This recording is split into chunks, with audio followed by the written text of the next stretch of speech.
Hello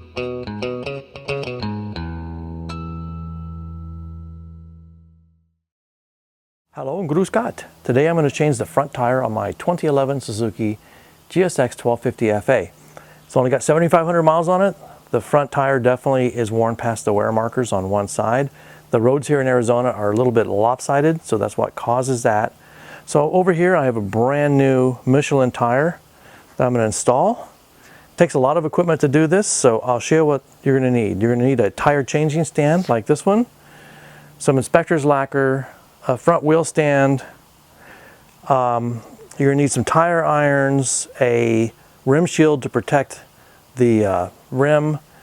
You're going to need various sockets and things we'll talk about as we do this. Of course, a pump, some lubricant for the tire, and that's about all you're going to need. So what I've done first of all is I've marked actually on the disc itself which way the tire rotation is so I don't get anything mixed up, because the tires do have direction.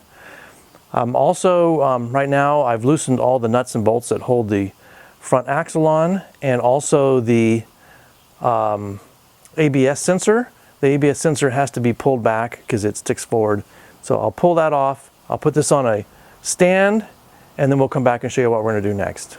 Okay, at this point we have the machine solidly on this front lifter. And also wanted to remind you, make sure you wear safety glasses, please.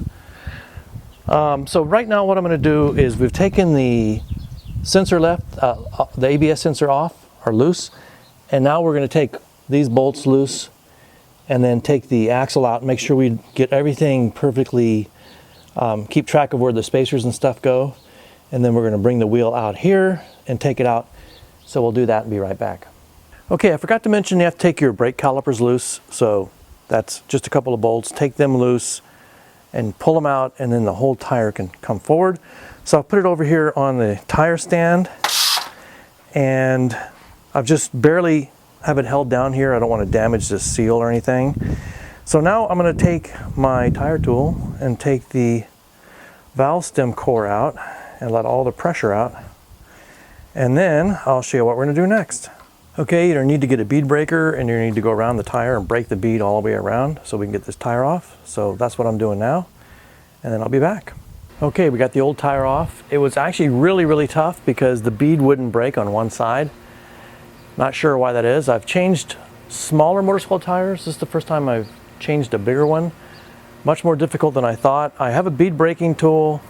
I have rim guards and everything, and even with all that, you're still going to get some minor nicks and scratches, so you might think about taking it somewhere and having it done. But I'm too far into this now, and well, I'm just going to go ahead and finish it. So I'm going to mount the new tire. I'm going to pay attention to the direction of rotation. I'd marked that earlier when I took the tire off the motorcycle, so we're going to try to mount that down. We'll use lots of lubricant, and so we'll do that, and we'll be right back. Okie doke. Now we have the tire balancing stand. So what I'm going to do is, actually the tire may be in perfect balance. We're going to see. Oh no, there it goes. So we're going to find where it needs some weight and put some weight on it, and then we'll balance it, and then we'll put it back on the bike. So I'll show you that in a little while. Okay, I have the wheel ready to go back on. I put a little bit of grease here where these grease seals are. Use some Royal Purple. I'm going to put this on, and then in a few minutes I'll come back and show you what the torque settings are for these and everything else. So we'll get it back together here and be back in just a minute.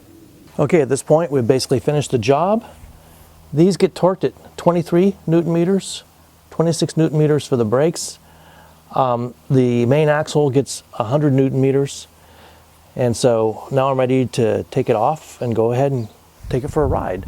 I did end up adding one tiny weight right here. Unfortunately, on these kind of wheels, there's not a good place to put weights because this is curved and it's textured. So that actually made it perfectly in balance. So we'll see how it rides. And that's about all there is to it, except next time I'll take the tire off myself, but I'll take it somewhere to have the tire mounted. It's just too hard to do by yourself or with even help. So that's it. Thanks for watching. Tschüss.